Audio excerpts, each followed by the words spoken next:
Ya, terima kasih. Sebelumnya saya mengucapkan terima kasih kepada adik-adik mahasiswa Muhammadiyah Mataram sudah memilih saya sebagai narasumber hari ini.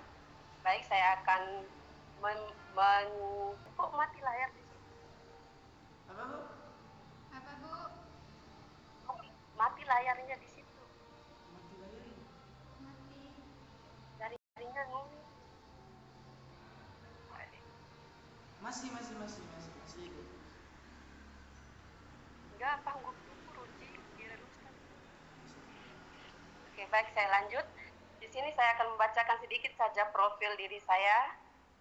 Nama saya Nurila SPD, tempat tanggal lahir saya Mabu, tahun 1999, tanggal 2 Maret.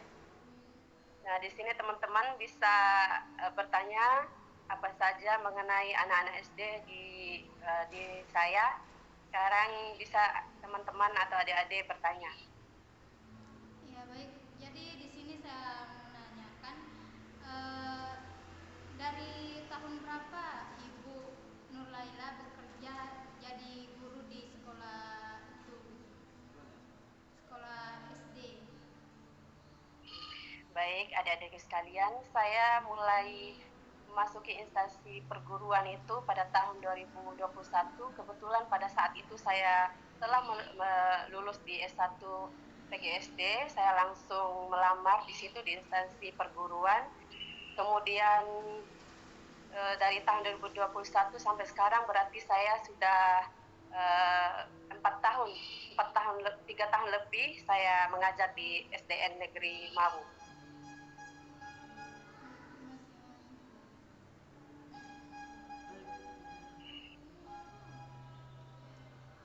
Baik, pertanyaan selanjutnya, Ibu.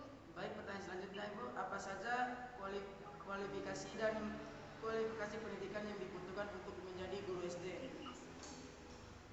Baik, adik-adikku sekalian, tentu kita tahu ya kualifikasi yang diperlukan untuk guru SD itu juga beragam. Secara garis besar itu menjadi seorang guru adalah yang pertama yang harus adik-adik ketahui itu adalah seorang guru harus mampu memahami berbagai teori belajar dan prinsip pembelajaran yang mendidik terkait dengan mata pelajaran yang diampu. Yang dimaksud di sini adik-adikku sekalian, teman-teman adik-adik sekalian itu harus menguasai dulu materi apa yang harus diajarkan kepada anak SD. Jangan ketika kita mengajar itu jangan terlalu monoton, jangan terlalu kita menjelaskan hanya di papan saja, melainkan kita itu bisa belajar sambil bermain, melemparkan pertanyaan-pertanyaan kecil yang bisa menarik perhatian anak-anak ketika kita mengajar. Kemudian kita dapat menerapkan berbagai pendekatan, strategi, metode, teknik pembelajaran secara kreatif dalam mata pelajaran yang diampu.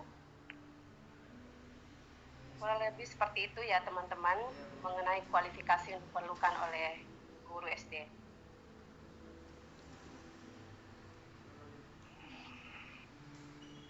Baik, pertanyaan selanjutnya, bagaimana cara mempromosikan inklusi dan diversitas di kelas SD?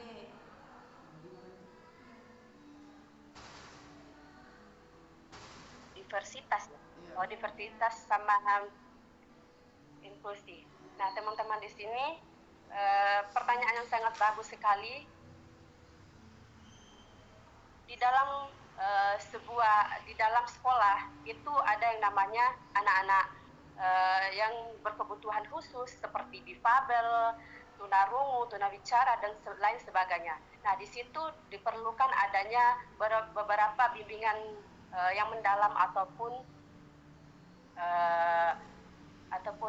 seperti pendampingan khusus lah dari guru-gurunya untuk anak-anak tersebut. Seperti teman-teman sudah mengetahui apa itu diversitas dan inklusi tersebut? Oke, saya akan menjelaskannya biar waktunya tidak terbuang sia-sia. Nah, secara garis besarnya teman-teman sekalian, diversitas itu tentang mengacu adanya perbedaan dalam karakteristik individu seperti gender, etnis, dan lainnya seperti yang saya jelaskan tadi, seperti anak-anak yang memiliki kebutuhan khusus ya. Dan kemudian perbedaan yang mendasar di sini antara diversitas dan inklusi adalah inklusi sendiri adalah proses yang menciptakan lingkungan yang dapat mengakomodasi, menghargai dan memanfaatkan diversitas tersebut.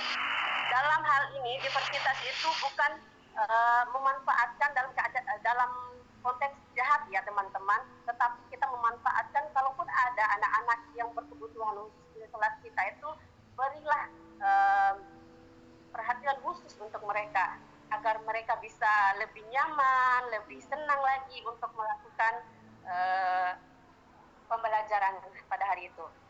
Kemudian yang perlu teman-teman ketahui juga, di sini ada 5 cara untuk guru-guru SD itu untuk menangani ketika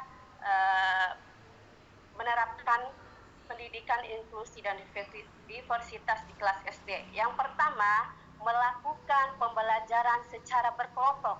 Dengan cara berkelompok teman-teman, di situ anak-anak yang diversitas dan inklusi itu merasa tidak dibeda-bedakan dengan teman-teman yang lainnya, seperti itu. Kemudian yang kedua adalah menggunakan teknologi pembelajaran agar lebih dipahami oleh semua karakter individu.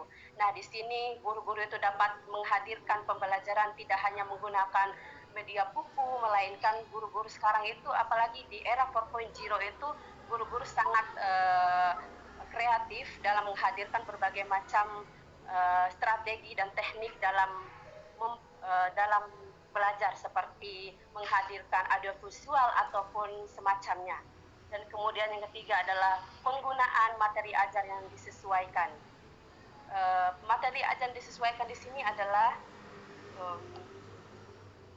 orang guru itu harus memahami dulu karakteristik ataupun kebutuhan yang dibutuhkan oleh siswa-siswanya, tidak asal ataupun tidak hanya menjelaskan secara kemauannya, melainkan mereka harus memahami dulu apa yang menjadi karakteristik ataupun kebutuhan siswa-siswinya. Kemudian yang terakhir adalah pendekatan pembelajaran yang beragam. Nah, di sini sangat penting sekali ya adik-adik sekalian, punya untuk anak-anak tersebut. Seperti teman-teman sudah mengetahui apa itu diversitas dan inklusi tersebut.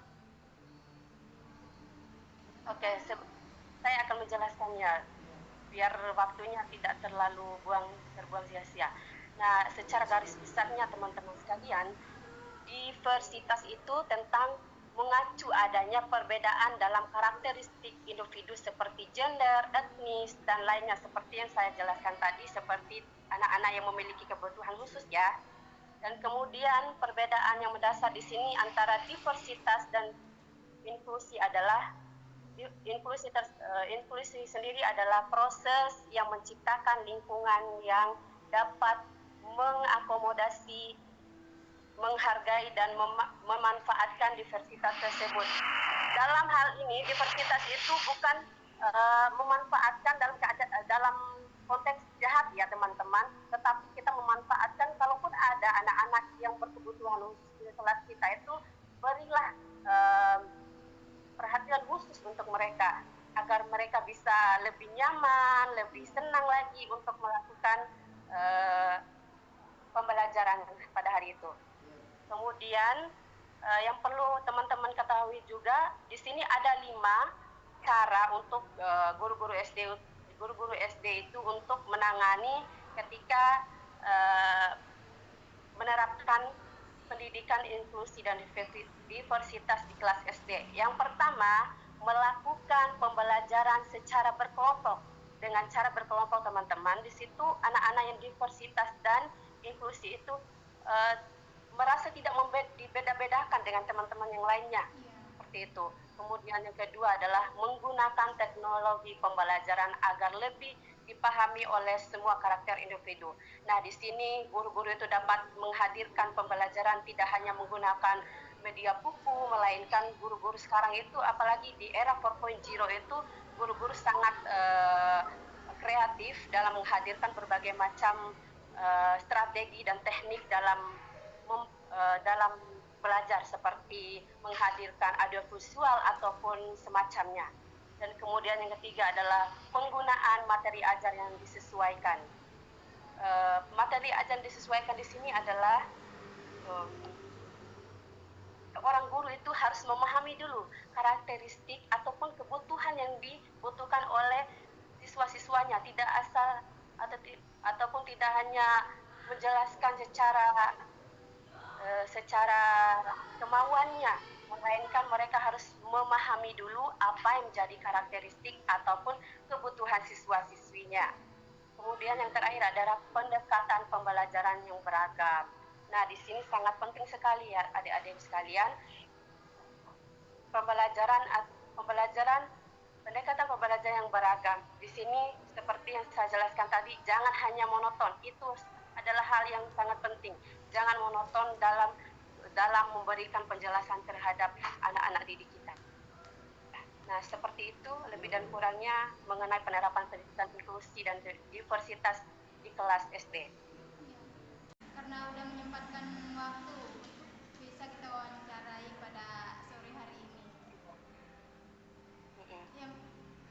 Saya juga berterima kasih kepada adik-adik semuanya yang sudah memilih saya sebagai narasumber di sore hari ini. Semangat selalu, jangan pernah